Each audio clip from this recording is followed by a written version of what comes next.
forget about the win. Now on to the next game. Y'all feel you learned a lesson? I remember after Colorado State, Coach said you thought y'all got. Welcome in, everyone. It's our February 5th, our Tuesday edition of On the Hill with Pat Jenkins Sports Talk Radio, as we brought you in with a little audio from sophomore forward Gabe Osaborn, and also two true freshman shooting guard, point guard, I should just say combo guard, Keyshawn Embry-Simpson. They gave a preview of tonight's 8 o'clock tip-off. That game will be on SEC Network in Bud Walton Arena as Arkansas will take on the Vanderbilt Commodores. Winless, but still yet dangerous. Is what I gather. And in the press conference, I want to bring in my co-host, Demetrius Johnson. A lot of expectations. Just a week ago, this team was thought to be, laying in the dead. 2 big wins, Georgia. You go on the road, beat LSU. Now you're sitting at 5th place with possibly a chance to move up. Finished out the first half of your conference season at 5-4. Funny how a couple of days will change, isn't it? The fan base is quick to kind of change their opinion of a team in one game. And that's why I think fans should just wait. They have to learn. And I think this is something we see year in, year out with Mike Anderson. He gets this every year, and I don't understand why when, he has a pattern of kind of performing in this manner and in this way on this timeline. When you notice Arkansas, there's a tremendous stat. This team goes and wins almost 65% of their games from February 1st on under Mike Anderson in the 8 years he's been here, or 7. This is the 8th year. So there is caution and optimism to think that this program and this team will continue to hit stride. In the press conference, the audio that you heard from Gabe and Keyshawn, they talked about there's no more excuse of being, a freshman. Freshmen are sophomores, sophomores are juniors, juniors are seniors. And I think that's what this team is starting to do is they're starting to, like you said, understand their roles first and foremost and plan for one another. I think in the confidence is starting to really go up. I said it last week in the minutes. I'm a real big percentage type of guy, and I like to look at some of the analytics of, basketball, and you can just tell when those guys are 30 to at least as 13 minutes, that tells me there's a belief that's starting to grow within your team, and eventually you're going to start to see some of the fruits of that labor, both offensively and defensively, from the players that are getting those minutes, don't you think? Definitely. I think guys are just really starting to understand their role to the utmost. You have guys that this is the first year in. I think people are kind of getting tired of hearing the same thing, but it's true. These guys are young, and I think they're just now understanding personalities, understanding roles, understanding their physical capabilities of what they can and cannot do within the SEC, and just understanding how to properly prepare for a Division I SEC outcome. I know we're going to take a real quick break, but when we come back, we're going to leave you with audio as Coach Mike Anderson is going to preview tonight's Vandy ball game. And when we come back, tomorrow is National Signing Day. We'll break down a couple of the guys Arkansas still, hopes to bring in this bowl for Chad Morris's 2019 group. But we'll be back.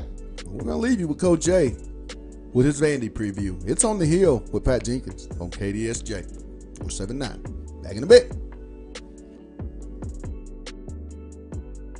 It's On the Hill with Pat Jenkins.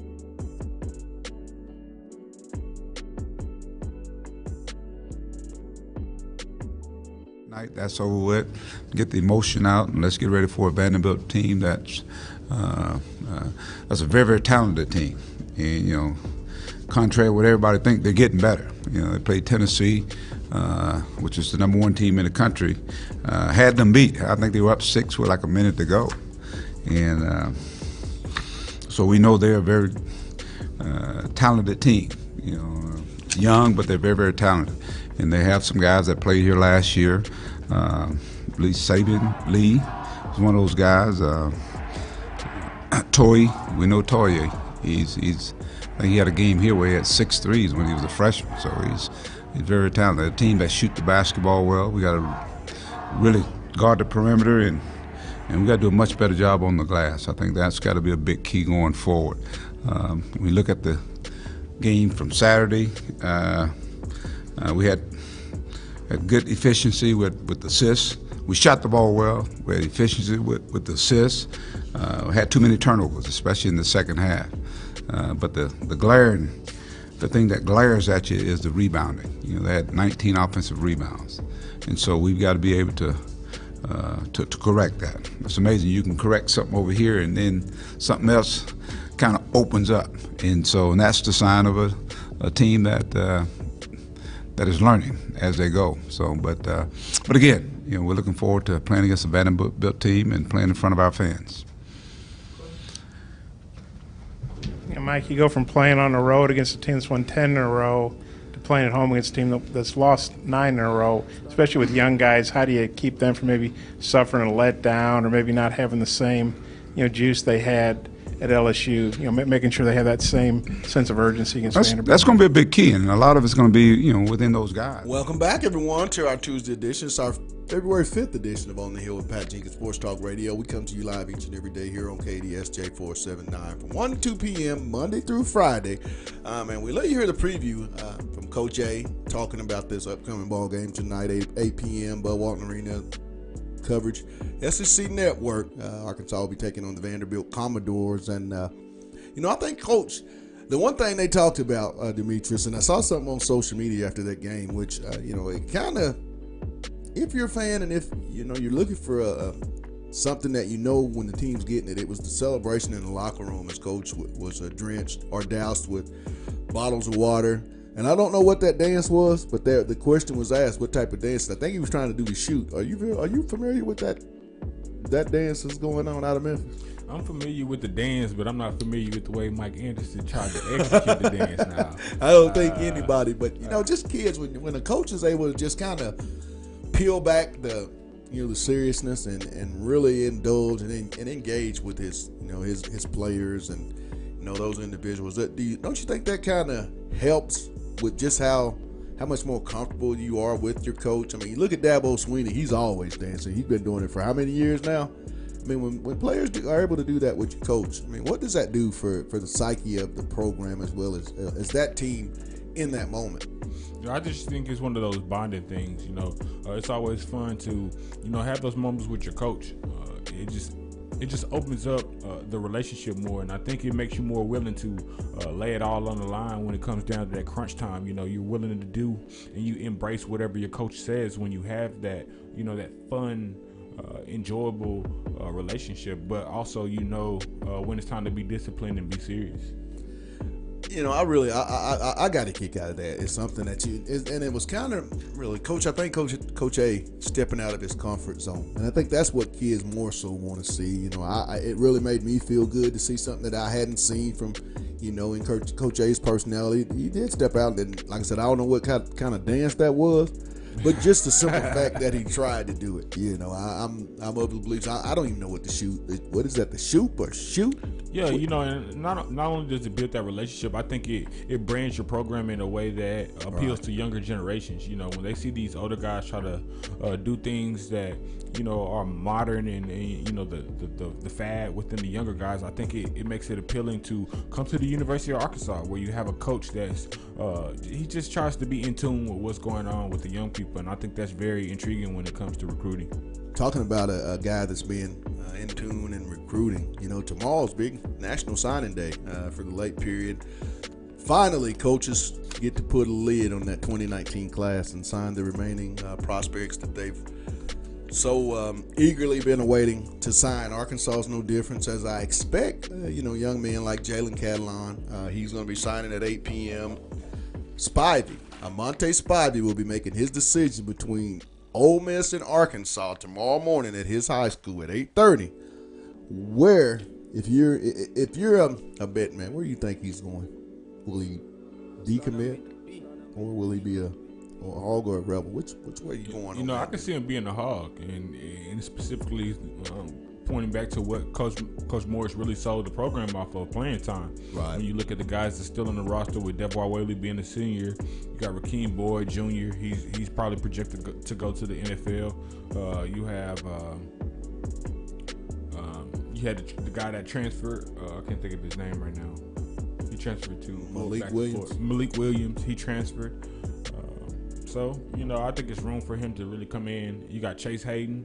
but I think there's room for him to really come in and get that playing time right away. I think they're gonna find ways to get him on the field, and I think that's really gonna be appealing. And I think right now with the environment and the type of branding Coach Morris is really putting out, I think it's very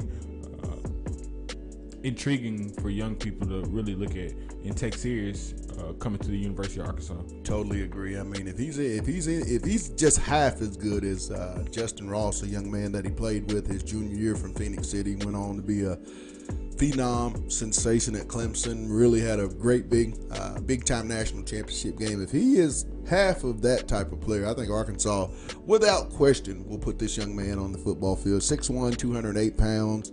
Basically was pretty much the number one running back in the state. Team went 16-0, and it's just a factory. It seems like Phoenix City's always got kids playing in the SEC and throughout the country. So, he's already coming in with a lot of expectation, but the competition that he faces each and every week, I think it's going to have him prepared.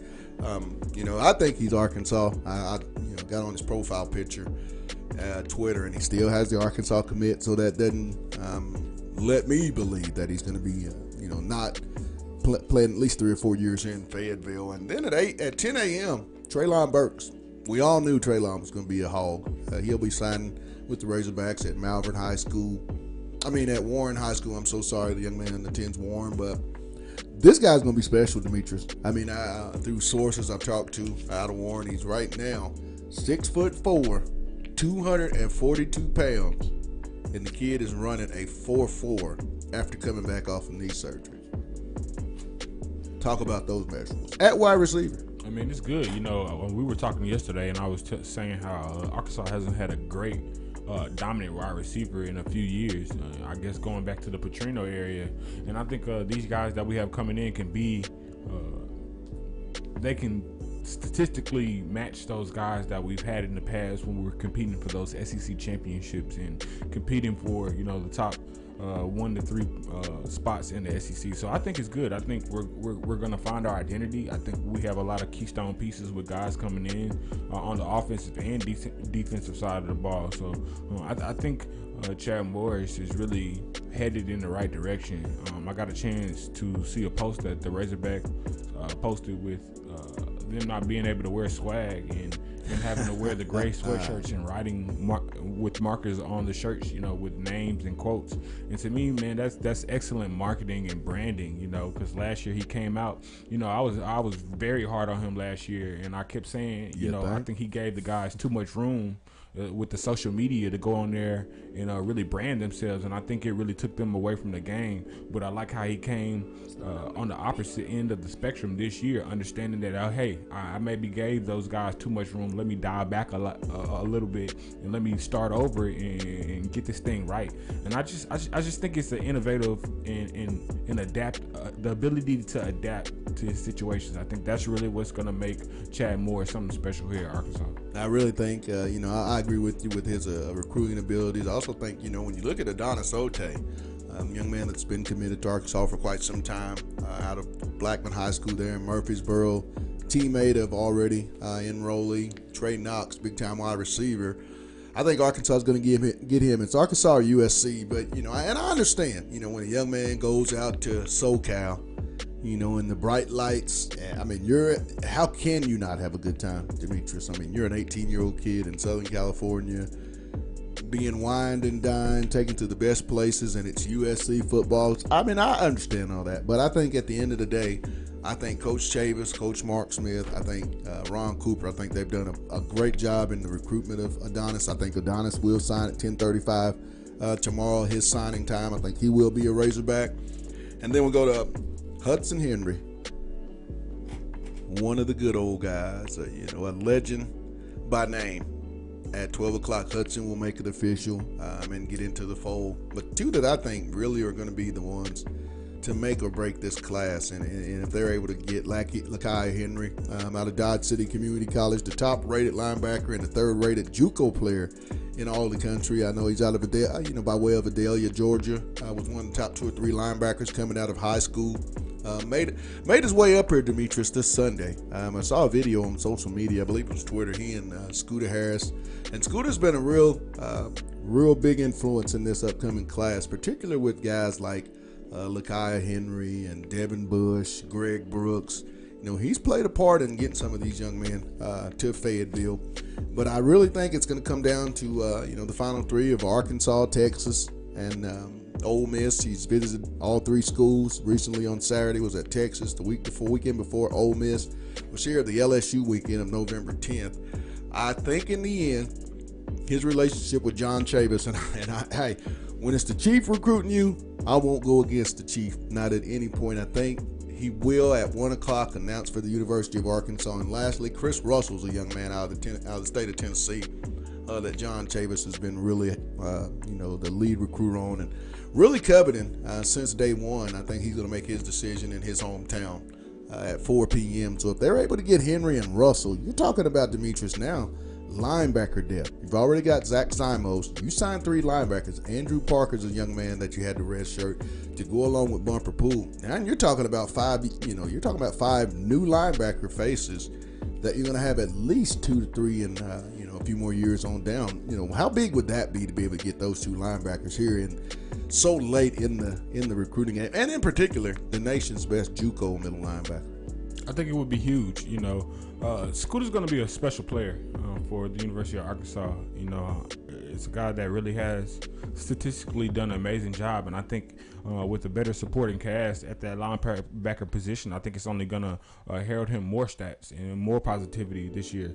And I think he really going to have not only help at the linebacker position, but the defensive line position. And I think that's really going to give him the ability to really show NFL scouts what he really can do when he has guys that he can depend on and trust, and not necessarily have to do their job and his too. I think this year he's going to have the ability to just play his position and feel comfortable with the guys around him and trust the guys around him to do their part.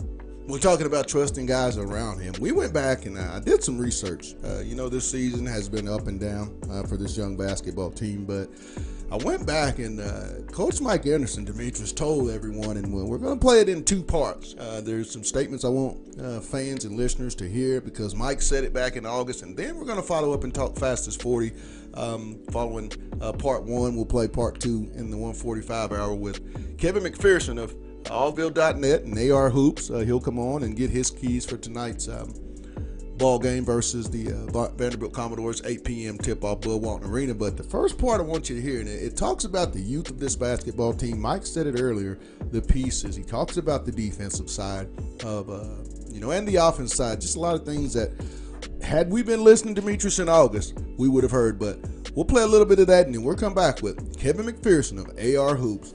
Here's a little blast in the past on Mike's preview about his young basketball team. It's On the Hill with Pat Jenkins on KDSJ 479. Things are taking place. Obviously, we got a lot of new faces on our basketball team, and I think today you got the schedule. We finally finalized the schedule, and it's a pretty challenging schedule. We got some big team, 2 big teams. We've got ACC team coming here, Indiana's coming here. You got Georgia Tech. You got to go to Tech. Western Kentucky, which won 26 games last year. Very good team. UC Davis. I always caution people, don't look at team's name and just think they're not a really good basketball team. Coached by Jim Less, young man I have known for many, many years. They're defending conference champions in their league. And then, of course, again, Western Kentucky is a very good basketball team. And you look at some of the other teams, they're very much improving. So it's going to be a challenging schedule, especially for a young basketball team with, so many newcomers on our team. And we had everybody here this summer, so obviously we had a chance to get an idea of what we're working with. And there's a lot of work to be done, but it excites me because the newness, the freshness, hopefully getting these guys and creating the type of players we think that fit what we're doing. We got a chance to be an athletic team, and you can start it by building around a guy like Daniel. Obviously, having him come back here, and the thing I've been impressed with him, how hard he's been working and trying to be a leader. He and Adriel Bailey, as well as Jalen Harris, a young man that set out last year, and that was done on purpose to have a guy that got a little seasoning against Barford and Macon and against Anton Beard, and now he has a chance to step in. So, again, when you look at our schedule, going into our league play, we had 8 teams in the NCAA last year, and a lot of those teams returned a lot of players. So it's going to be a very challenging but exciting schedule, for our fans to get a chance to see us play and watch this team grow. I think that's going to be the biggest key. They're going to have to grow and have to grow up in a hurry.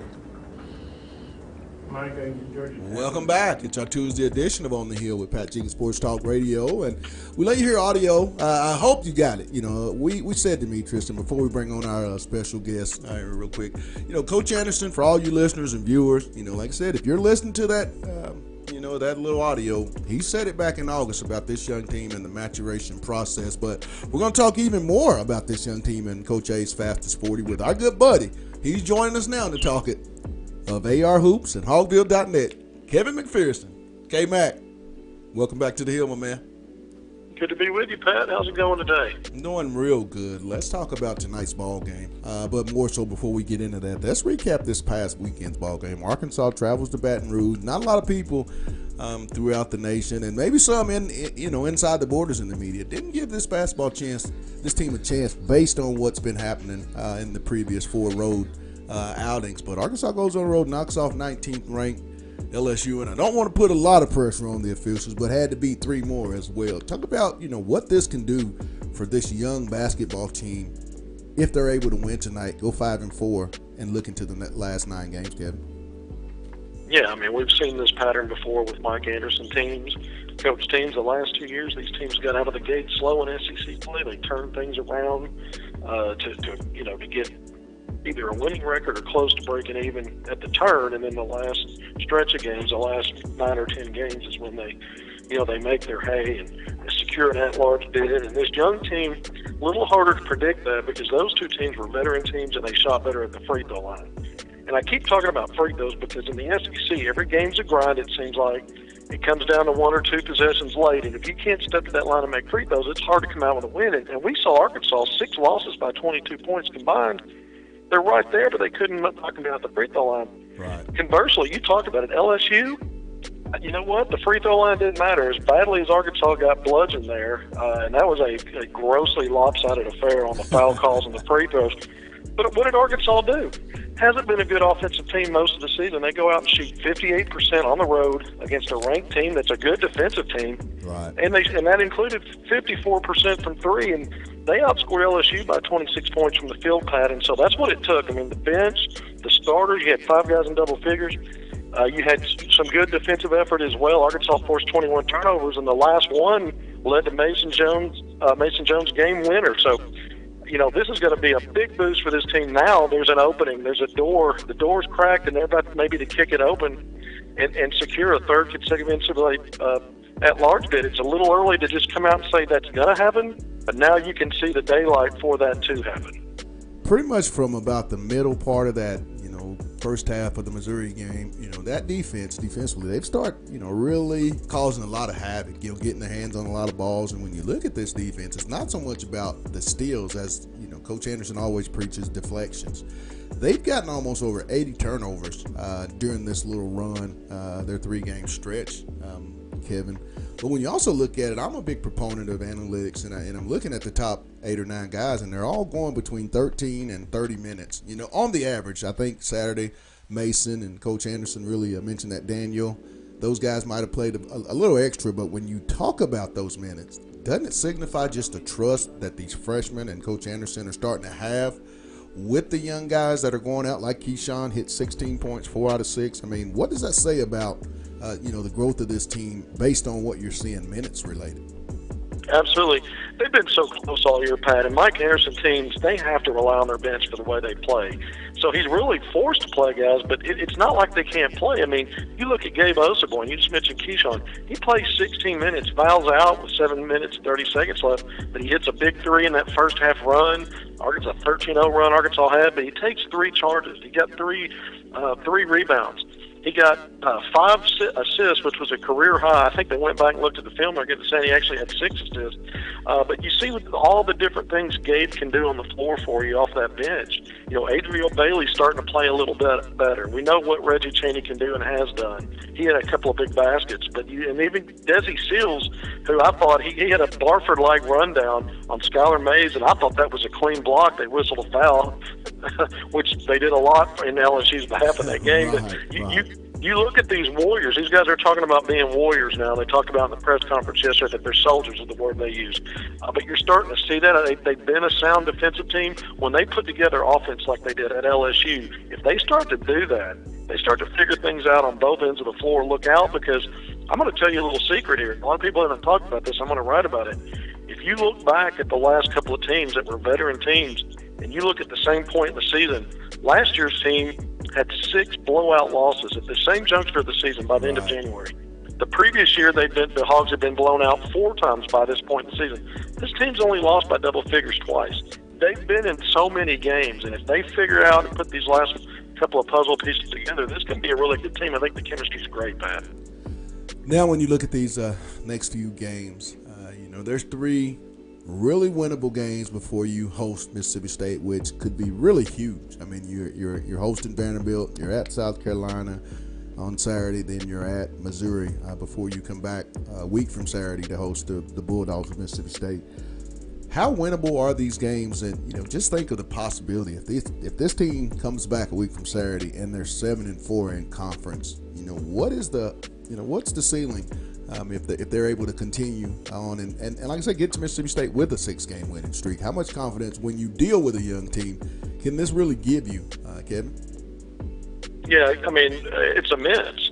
When you start stringing together wins and you don't know the feeling until you do it, now you've got something to build on. Let's also realize this is still, they don't want to use that word youth anymore. They talked about that in the press conference yesterday, and Mike Anderson said it. We're an experienced team now, but by the same token, because of the free throw problems and some of the offensive struggles, all of these games are losable too. This team cannot lose focus. They've got to come in and put each win behind them and keep moving forward and take each opponent seriously. Vanderbilt is one of the best 0-8 SEC teams I've ever seen. I mean, they took Tennessee to overtime and had a chance. Probably should have won that game. The number 1 team in the country.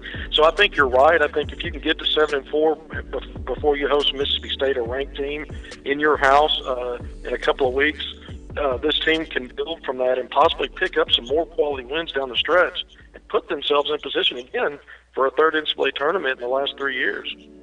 When you look at this Vanderbilt team, we all know, Joe Toy and Saban Lee, they were here 2 years ago in Bud Walton when Vanderbilt came in here and won and stole one. It was coming off that disappointing road loss to Missouri, back-to-back losses. Talk about the keys for Coach Anderson. I mean, this is really a veteran type of, ball club in the backcourt. How big is that matchup tonight in Bud Walton? Yeah, it's big. I mean, Arkansas, you talked about the turnovers. They forced 82 turnovers in their last 4 games combined. So they've really started to turn up that defensive pressure, and they're going to have to get Vanderbilt uncomfortable. And Saban Lee, it starts there. He's their leading scorer, leading assist guy, and you really want to take him out of his game. They're also a young team. They've got some freshmen that are going to be they already are good players, but you just want to get into them early. Arkansas got off to a great start against LSU. They need to do that again against Vanderbilt. Last question. Give me your player of the game for Arkansas to pull out this win and go to 5-4 in the first half of the SEC. I think it's Daniel Gafford. We've seen him really struggle getting touches and getting shots up because of the way defenses are playing. 2 games against LSU, he's had big nights. I think now it's his time to carry this team across the finish line. It starts with him. Look for Arkansas to go to him early and often and try to get him going through this last stretch of the season. Well, as always, my man, love having you. You must be are you on your way up? Will I see you tonight? You will see me tonight. I haven't left yet. We got a late tip, 8 o'clock, but I'm going to be getting out here in a couple hours. All right. Well, as always, love your coverage, man. Keep doing what you're doing, and we look forward to talking to you later on in the week. Good to be with you, Pat. Thank you. Look forward to it. All right. That was Kevin McPherson of AR Hoops and Hogville.net, covering Arkansas Fastest 40 here on the Hill. We're going to step away, get our last quick break. And when we get back, we'll wrap this thing up. But we caught up. Like I said, we want you to continue on with Coach A, and just hear what Coach A has to say, and then we'll get back and wrap this thing up. It's On the Hill with Pat Jenkins on KDSJ 479.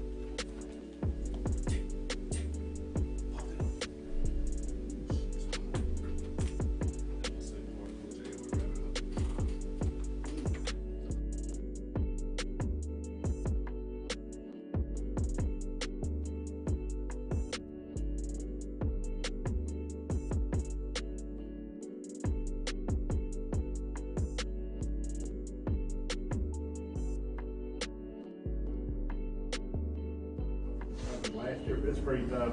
How do you think a young team will handle this? It's, with a young team, obviously there's going to be some peaks and valleys, but at the end of the day, I think we just got to get these guys between. One thing I like about this team already, Bob, they compete. They're competing against each other in our individual workouts, and we do some team workouts. They're really, really competing. And so that's a good thing to have. And now, obviously, we got to get them in shape.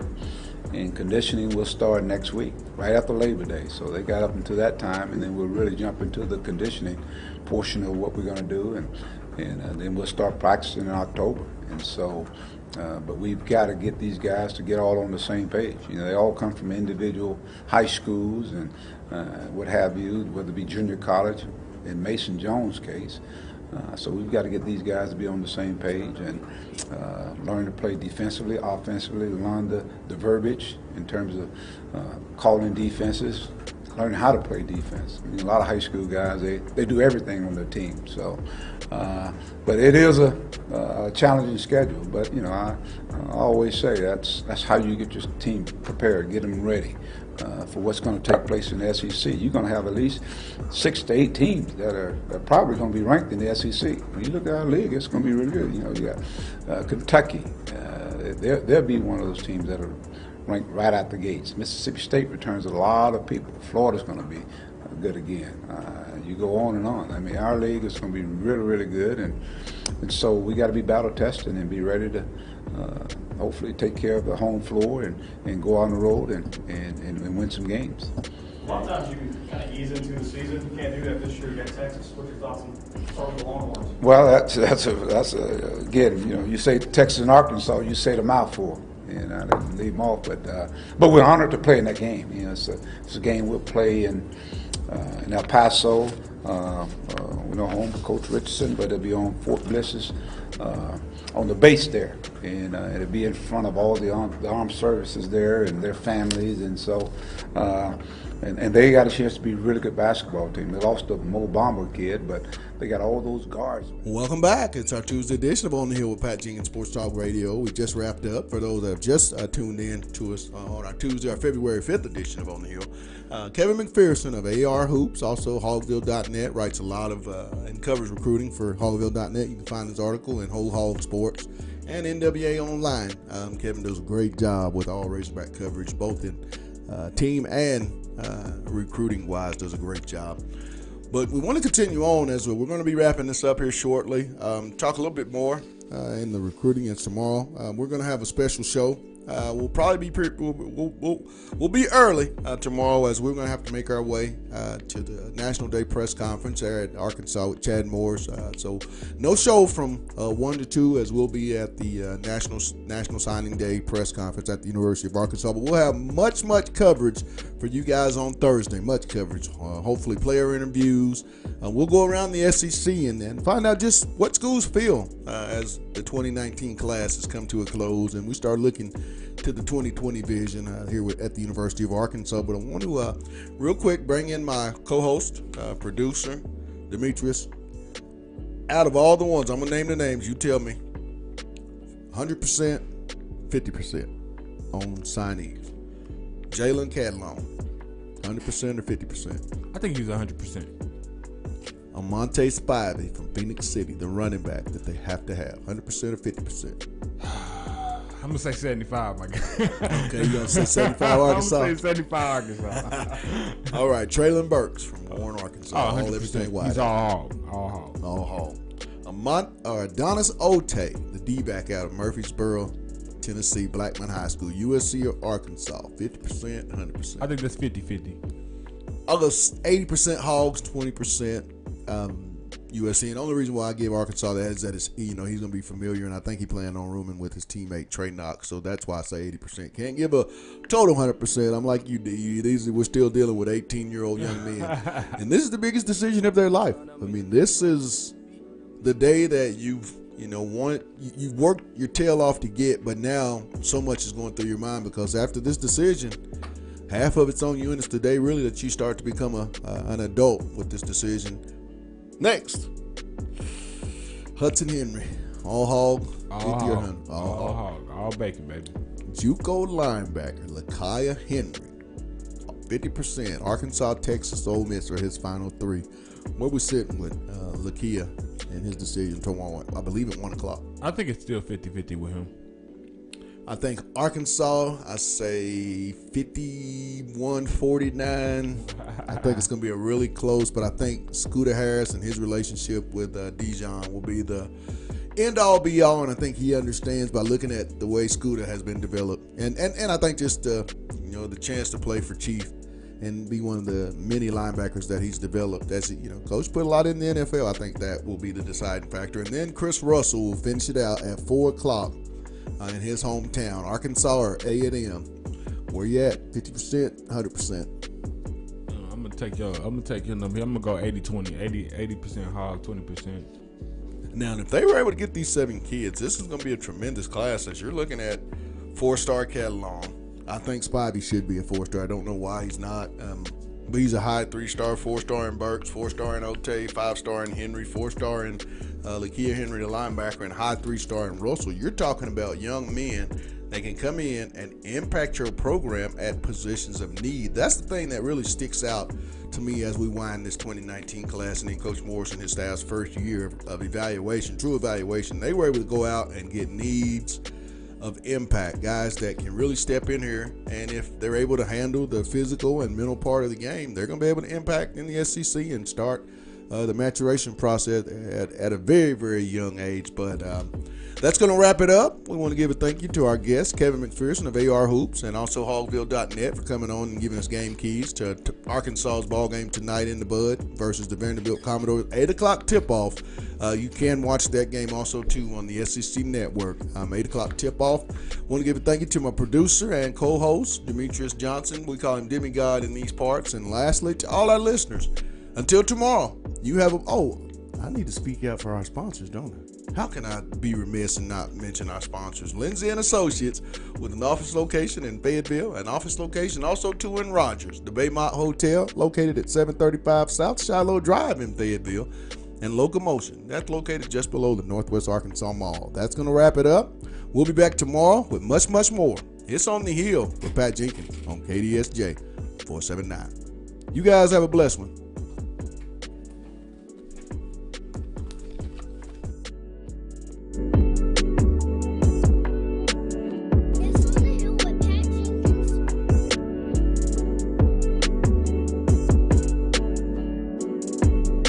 It's on the hill with Pat Jenkins.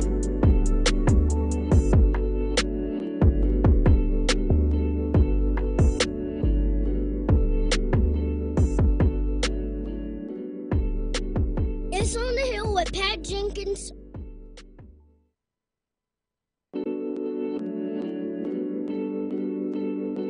It's on the hill with Pat Jenkins. Start up, make the beat.